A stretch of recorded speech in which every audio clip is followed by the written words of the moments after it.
সালাম আলাইকুম ভিউয়ার্স, লোনামালা ভয়েসের পক্ষ থেকে আবার স্বাগত জানাচ্ছি আপনাদেরকে।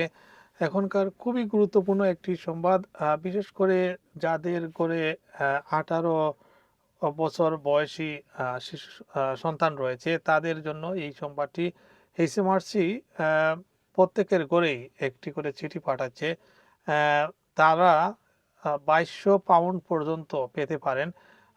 এই সংবাদটি আজকে বিভিন্ন সংবাদ মাধ্যমে এসেছে এবং সেখানে বলা হয়েছে এইচএম রেভিনিউ দেশ জুড়ে হাজারো তরুণ তরুণীদের কাছে গুরুত্বপূর্ণ চিঠি পাঠাচ্ছে, যার মাধ্যমে গড়ে প্রায় 2200 পাউন্ড পর্যন্ত পাওয়ার সুযোগ রয়েছে। 2002 সাল থেকে 2011 সালের মধ্যে যুক্তরাজ্যে জন্ম নেওয়া বেশিরভাগ শিশুর জন্য সরকার একটি বিশেষ সঞ্চয় প্রকল্প চালু করেছিল, যার নাম চাইল্ড ট্রাস্ট ফান্ড। এই প্রকল্পের আওতায় সরকার শিশুদের নামে ট্যাক্স ফ্রি সঞ্চয় হিসেবে প্রাথমিকভাবে কিছু অর্থ জমা দিত। পরে অভিভাবকরাও চাইলে এতে আরও অর্থ জমা দিতে পারতেন, যেটি ট্যাক্স ফ্রি ছিল।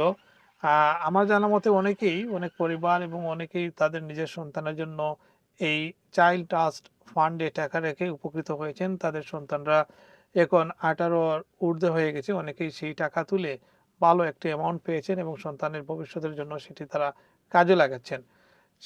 এই ফান্ডের টাকা, অর্থাৎ এই সঞ্চয় অর্থ শিশুদের 18 বছর পূর্ণ হলে তাদের জন্য উন্মুক্ত হওয়ার কথা রয়েছে। অনেকেই এই টাকার ক্লেম করেননি।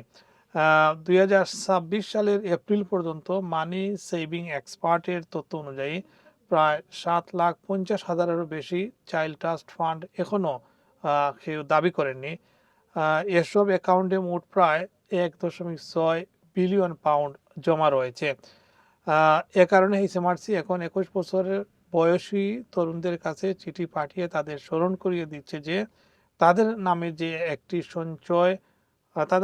সঞ্চয় থাকতে পারে, যা তারা এখনো তুলে নিতে পারবে। যারা মনে করছেন তাদের এমন একটি ফান্ড থাকতে পারে, তাদেরকে দ্রুত প্রয়োজনীয় পদক্ষেপ নেওয়ার পরামর্শ দেওয়া হয়েছে।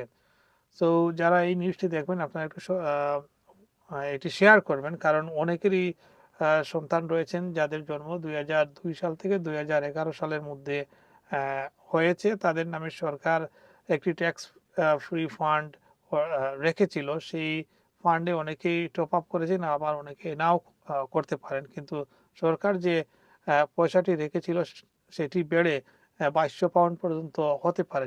সেই টাকার জন্য আপনারা বা আপনার সন্তানের জন্য ক্লেম করতে পারেন। ধন্যবাদ সবাইকে।